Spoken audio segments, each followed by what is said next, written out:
Upside. Today we're diving into one of the most misunderstood aspects of M&A, deal value creation. You've all seen the headlines about strategic fits and cost savings, but how often do those deals actually deliver? We're going to walk through a simple yet powerful framework: what you pay, what you think you'll get, and whether the math adds up. And we'll be invoking Warren Buffett's classic warning about managerial princesses trying to kiss corporate toads.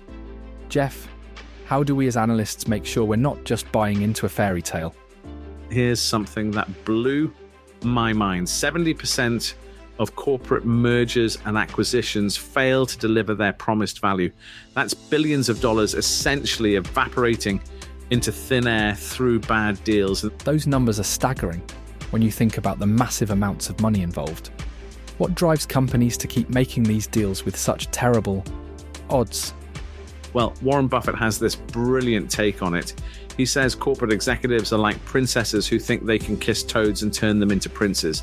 But here's the reality: it's actually easier to start with princes and watch them turn into toads. That's such a perfect metaphor for what happens in these mega deals. Let me break this down into something visual that really captures the whole M&A dilemma. Picture 3 blocks: a red one showing what you pay as a premium, a dark blue one representing expected synergies, and a light blue one in the middle showing whether you created any value. So that red block represents the extra money above market value that companies pay to make these deals happen. Exactly, and we're talking about premiums typically ranging from 20% to 40% above market price. Take Microsoft buying LinkedIn for $26 billion. They paid a 50% premium. That's like buying a $400,000 house for $600,000 because you think you can turn it into an amazing rental property. And I'm guessing all those expected benefits don't usually materialize. That's where it gets really interesting. Companies love to talk about synergies, all the wonderful things that will happen when they combine operations, but there's a huge difference between cost synergies and revenue synergies. Tell me more about that distinction. It seems crucial. Cost synergies like closing duplicate offices or combining IT systems, those are pretty achievable. But revenue synergies, that's where executives start living in fantasy land. They imagine perfect Salesforce integration, customers loving combined products, magical market share gains. It's all very seductive on PowerPoint. You know what this reminds me of? Those home renovation shows where they always find unexpected problems once they start tearing down walls. That's exactly right. And here's what makes it even worse. Companies often use the wrong math to value these potential benefits. They use something called WACC, weighted average cost of capital, when they should really be using the cost of equity, since shareholders are the ones paying that premium. So they're basically using the wrong measuring stick to justify these massive purchases. Precisely, and it gets even more complicated when you factor in risk. Those cost synergies might deserve a lower discount rate because they're more certain, but those pie-in-the-sky revenue synergies, they should probably be discounted at venture capital rates. Well, that makes sense. Higher risk should require higher returns. And here's another fascinating pattern. When a deal is announced, if the acquirer's stock drops while the target stock jumps, it's usually the market saying, "You're overpaying," and all the value is going to the seller. Almost like the market is giving the corporate equivalent of a thumbs down at a Roman gladiator match. You know what's really interesting about that? Studies show that companies typically achieve only about 30% of their projected revenue synergies.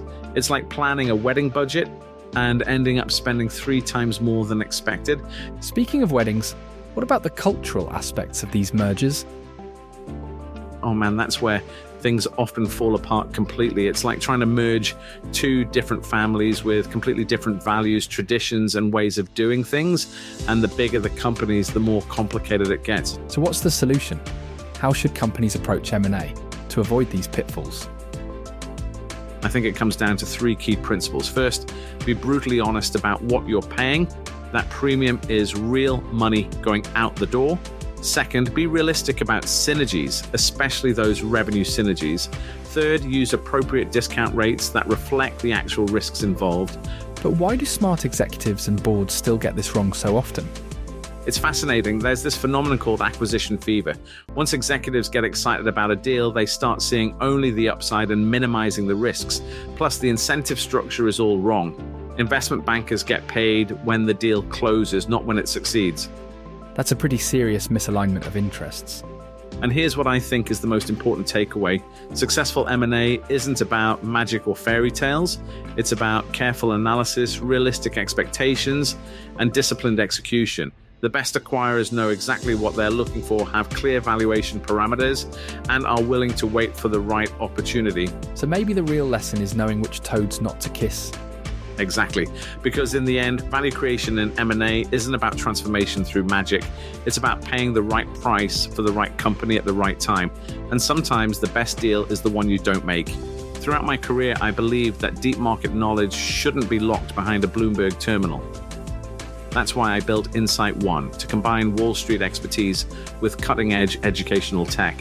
Complex concepts like M&A modeling, synergy valuation, and capital structure risk become clear and actionable. Get started on iOS, Android, or at theinvestmentanalyst.com.